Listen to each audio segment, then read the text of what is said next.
What is going on, you guys? Today I have another quick video review for you. This one is from Follow Brando, and it's called Medellín is Unsafe for Western Visitors.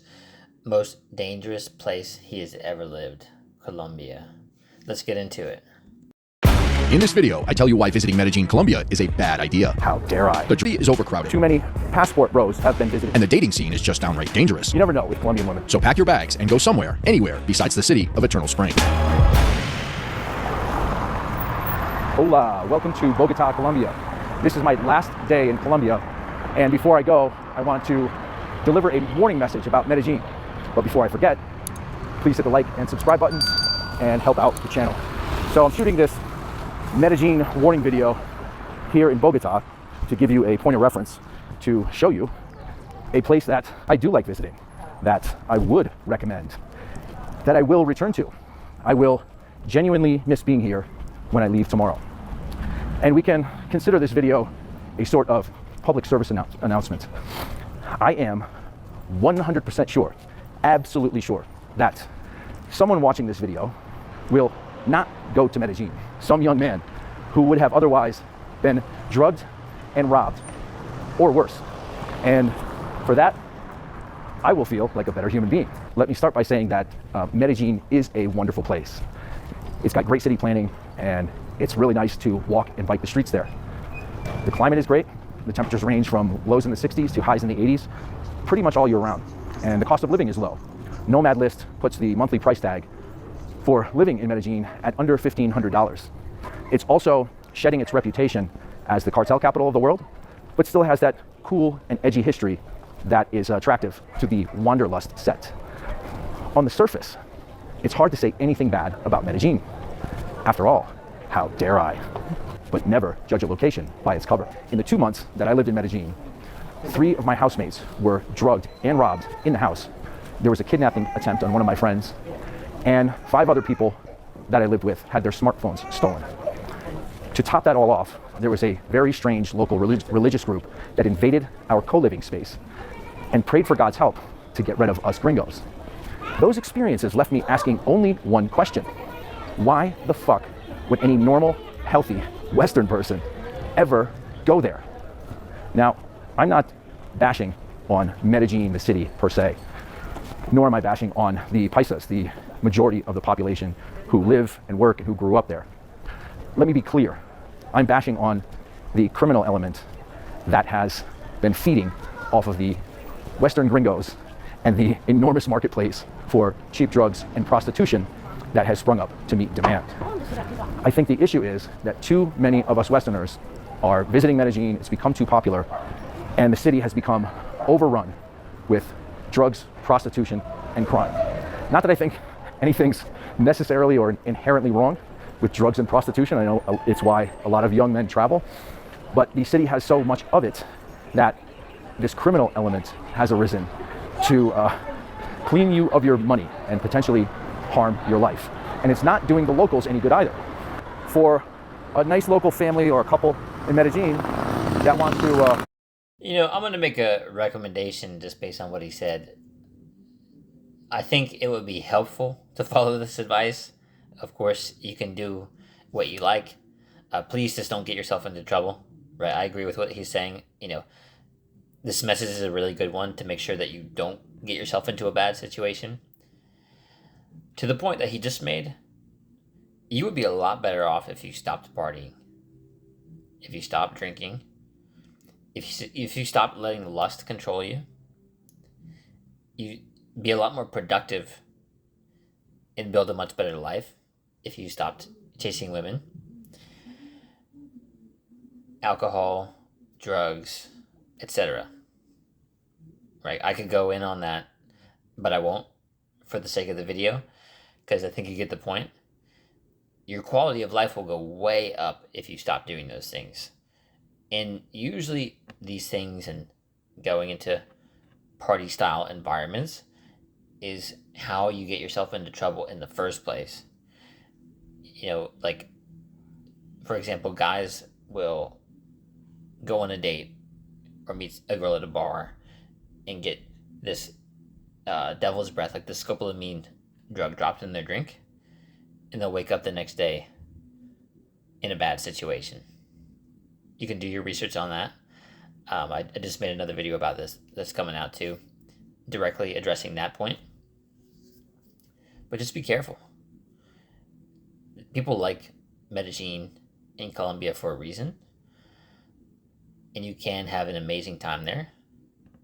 There's really friendly, kind, welcoming people. You just have to make sure that you're looking out for yourself. Go and have dinner on Friday or Saturday night on Provenza, the nice street in Poblado. They've got to carve through like a sea of about 500 prostitutes. And the gringos are also pricing the locals out of their homes and out of their lifestyle. So I don't think this dynamic is good for either side. What I would like to see happen is for either one or two things. Either for there to be an adult in the room of the people managing the city of Medellín who will lay down the law. Police won't even take a report if you're drugged or robbed. I think they just want to keep the crime rates low so it looks better for tourism. So the city... Yeah, two quick things there. The police can be afraid to get involved with those things, which should tell you something. And in terms of the traveling for women thing, better that you don't do that. I understand like the concept of like the passport bro thing, and I think you should be traveling because you're interested in the place, the culture, the food, maybe living there long term, working remotely, building your business and your body and everything else. And dating in women should be the last on the list. And better too if you don't let your lust and chasing women or your loneliness control you. That's one way that people end up getting into trouble. So don't travel for women specifically, right? Everything else should come first, and then an amazing, fulfilling long-term connection will actually stem from you building yourself. And I'm not saying not to date. I think that's one message that gets messed up with a lot of advice around dating. It's like the focus on yourself, bro, focus on yourself, king thing. You need to date while you're building yourself up and socialize in general, because that's going to help you network friends, build up your job prospects or your business, get better at dating so you can keep the wrong women out and find the right one for the long run. Is not taking responsibility for the crime on tourists. Or number two, it just gets so bad that we, Western people, stop going, and Medellín will have an opportunity to hit the reset button. Now, if you're still on the fence or you're still committed to going to visit Medellín, let me continue selling. So the Tinder robbery scam. This happened, like I said, to 3 guys that were in the co-living house that I was in over the course of 4 months. And I've heard countless stories, including the one that I told in another video about a guy who woke up with a dead hooker outside of his window. I went to the embassy here in Bogota last week just to get a new passport. And the place was crowded. The Express Emergency Passport Service for Americans was crowded. I've never seen that before. I've been to embassies in other countries. I've always been like the only guy in there. There was an enormous line at 8:30 in the morning of people waiting to get in to get a U.S. emergency passport because theirs had been stolen. Out of the 10 people who were robbed, 8 of them were robbed in Medellín, none of them in Bogota, the others on the coast. 3 of them were guys that were drugged and robbed. One was still bleeding.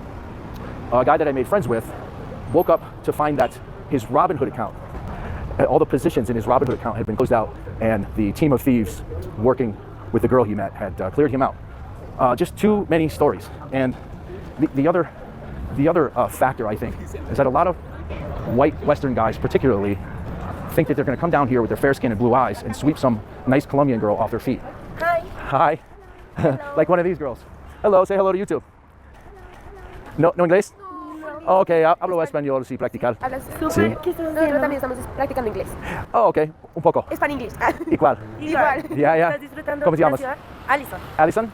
Hilda. Hilda and Alison. Ari. Thank you. Ciao. Bye-bye. Wow, right on cue. So, yeah, I mean, definitely not working girls, but I don't know. You never know with Colombian women. Anyway, a lot of guys, a lot of my friends are like, oh, you're going to kill it down there in Colombia, you know, with your blue eyes. And and fair skin, that's not a thing. That's not a thing. So just cancel that idea. So a lot of men come down here and think they're gonna meet like some nice girl on the dating apps, and they end up back at the room. The girl pours the drinks, the guy takes a sip, and then he wakes up and all his shit's gone. They leave you your ID and like one.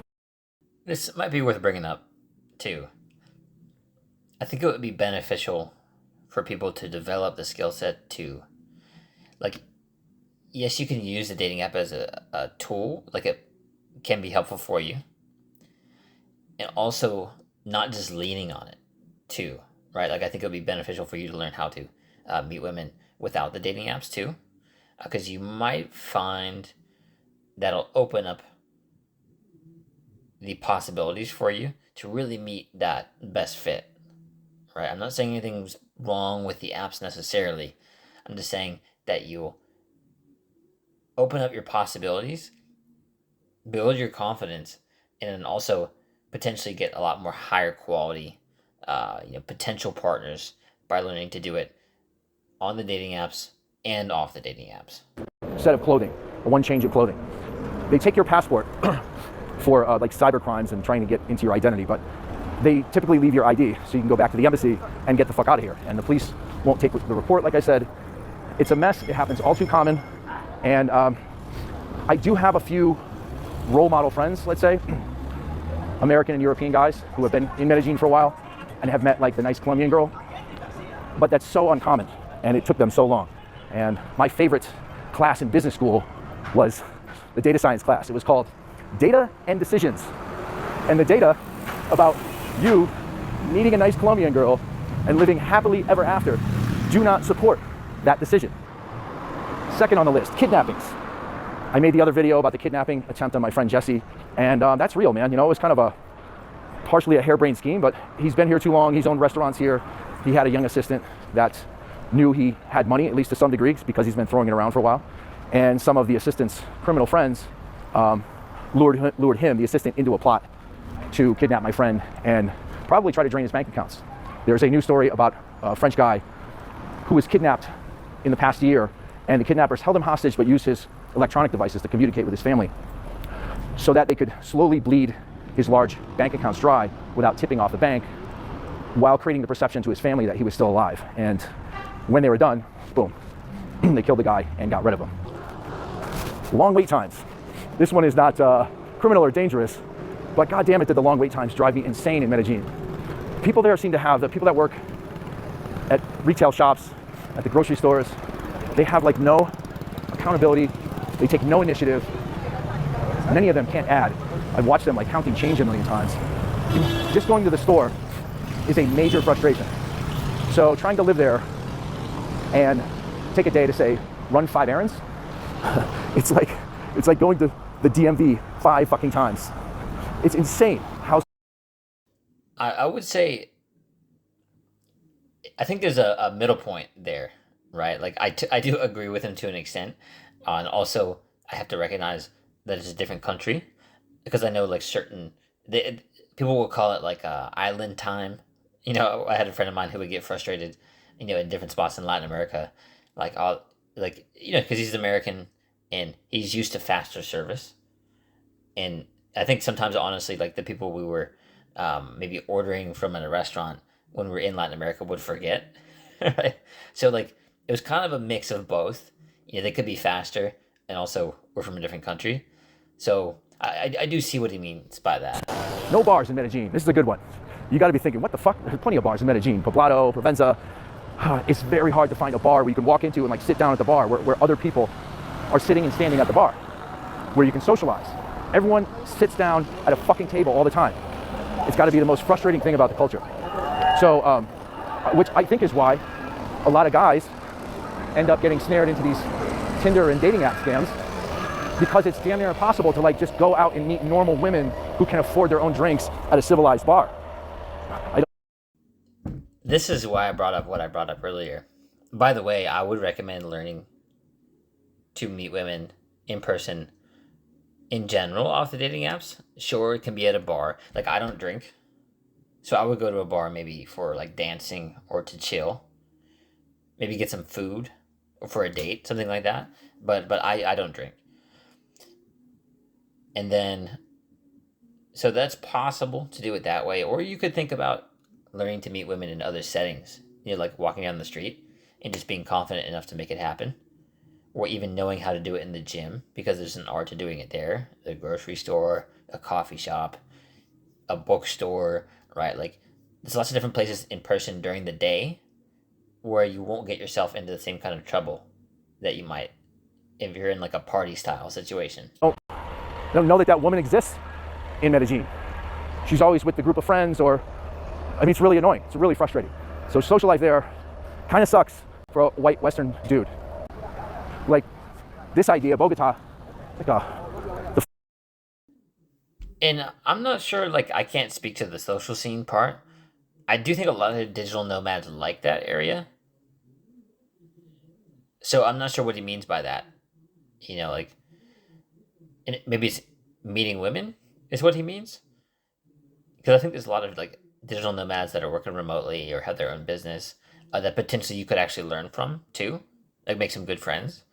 It depends on who you want to meet, too, right? Like, I don't party, so I would want to meet more digital nomads that are like into the gym and health, right? And like just different stuff. Obviously, I think you see what I mean. Flight takes, what's up, homies? The flight to Bogota takes 35 minutes, and I'm still kicking myself that I didn't get out of Medellin and come here 5 weeks earlier than I did. Okay, no English. This is not a big one for me. I can get by with my Spanish. I could sort of fumble through the day with my Spanish, as I did with those two girls, and be okay. Although in Medellin, interfacing with the general public, meaning when I wasn't in the co-living house, I had to use Spanish all the time, and it got mentally taxing, which was kind of fun for me. It was a challenge. My Spanish improved, but if you don't know Spanish, just be prepared for that. It's not a city that's set up for Western tourism, where the service staff speaks English. You're going to have to use Spanish or a Spanish translator. I mean, I think that's like a good point. Like, I get what he's saying. Like, better to brush up on your Spanish.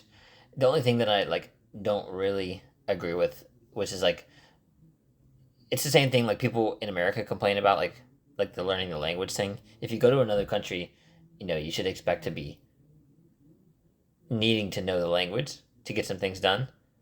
So, like, I get what he's saying, and at the same time, it's like, okay, well, you did go to their country, too. Or a Spanish translator. So again, I'm shooting this video here in Bogota to give you a reference point of a place that I do like visiting in Colombia, that I would recommend, that I will return to. And if culture and history is your thing, you cannot beat Bogota. The museums are here, the art is here, the history is here. If food is your thing, Bogota has the culinary scene. It's the capital, so even if you want to try regional Colombian foods, all that is here. All the high-end culinary stuff is here. If adventure is your thing, there are cities like Minca where you can live on top of a mountain. If you're really just doing a touristy thing, hit the beach and go to Cartagena or San Andres. I just can't make the case for anyone in their right mind to visit Medellin. It's not doing you any good because it's putting you in harm's way. It's not doing the locals any good. If you're there to stay for a while, you're driving up their cost of living, driving them out of their homes. And the place is just becoming polluted with hookers and criminals because too many passport bros have been visiting. I hope this information helps you. I really hope it steers you away from visiting Medellin if you were planning to do so. That's all I got for now. Please hit the subscribe button and help the channel out. And I'll see you in the next video. All right, guys. Well, obviously, awesome video. Go check out Follow Brando. And then thanks for watching here. Subscribe as well. I'm building to 1,000 subscribers so that I can help more guys basically live a life by design. Really great points. I've been to Medellin in different parts of Colombia, so you can stay safe and really enjoy it. You just have to be a bit more mindful about what you're doing there. So, you can run into tough situations if you're a bit more of like the party type. So just be careful. That's all I can say. There's a reason that digital nomads like it. And it's not just the party types. I should say that too. I think there's a lot of people that are really enjoying a great life there in Colombia as well, that are, Westerners and digital nomads, etc. So keep it in mind as one of the destinations. But then again, like, there's a ton that I can recommend. I mean, Colombia was great. Peru was great. Mexico, I mean, I've been to Thailand and Bali as well, and there's a bunch more on the list too. But those have all been great so far, so definitely worth checking out. Again, just keep your wits about you, okay? Thanks for watching, and I'll see you in the next one. Peace.